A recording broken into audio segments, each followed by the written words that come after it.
Okay, let's dive into the master plan for what might just be the greatest engineering project in human history. We're talking about a practical blueprint to capture the entire power of our star. Take a look at this number, 385 million billion watts. That's the raw power our sun pumps out every single second.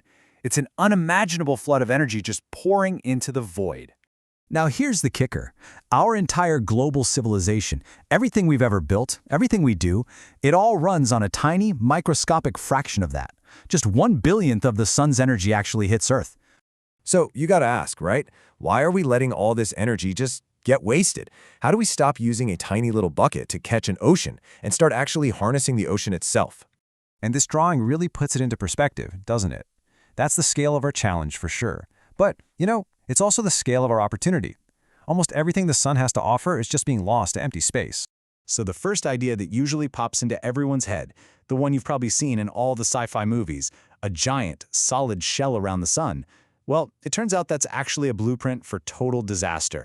Yeah, this is what people picture when they hear Dyson Sphere, a perfect, seamless megastructure. It looks elegant, I'll give it that, but from an engineering standpoint, it's an absolute nightmare just waiting to happen. And here's why. It all comes down to some really basic physics, specifically Newton's shell theorem. Inside a sphere, the star's gravity pulls on it equally in every single direction. All those forces just cancel each other out. So the shell isn't actually orbiting the sun at all, it's just floating. One good nudge from a meteor, and it starts to drift, right into the star. And that's not even the only problem. Look at this. Even if you could magically keep it stable, the sheer compressive force, the weight of the sphere trying to crush itself, would obliterate any material we can even conceive of. The pressures are just insane. It's a recipe for catastrophic system-wide failure. Okay, so the solid shell is a total non-starter. But that's where we get to the real solution, the one engineers actually think could work.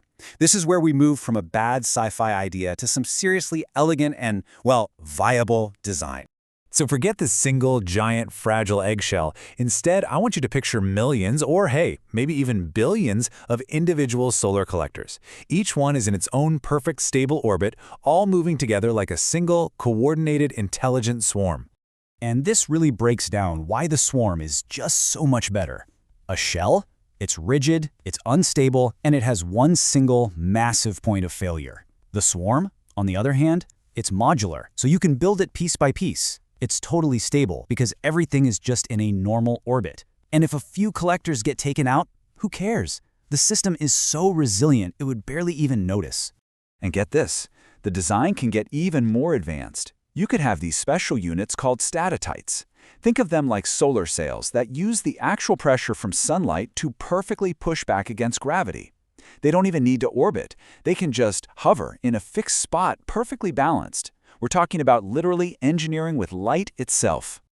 Okay, but a project this huge needs a ton of raw materials. I mean, an absolutely staggering amount. You can't just launch all that stuff from Earth. No, you need to build an industrial engine on the scale of an entire planet. So here's the game plan, and it is absolutely wild. You'd start by setting up a fully robotic mining base on Mercury. It's the perfect candidate, super dense, packed with metals, and right next door to the sun.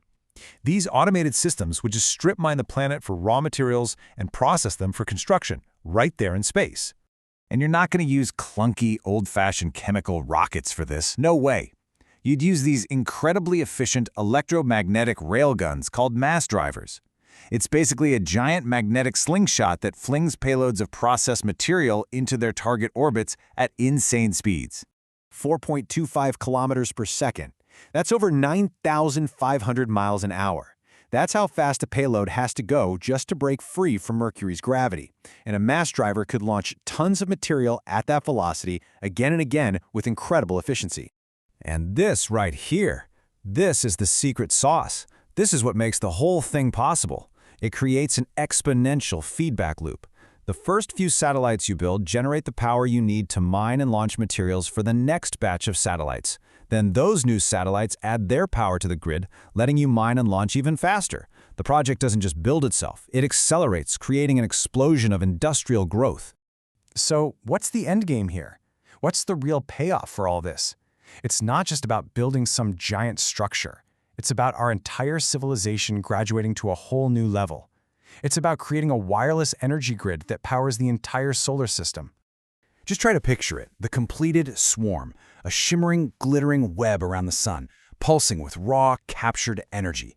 And all that power could be converted into focused laser or microwave beams and shot anywhere we need it, on demand. And we're not just talking about keeping the lights on back on Earth. This is the kind of energy you need to become a true spacefaring civilization. You could power massive cities on Mars. You could fuel starships with laser sails to reach other stars. You could even focus it all into one massive beam, a nickel Dyson beam, for defense or for sending messages across the galaxy. So, when you boil it all down, you realize something profound. Building a Dyson Swarm, mastering the energy of a star, that's not really the end goal.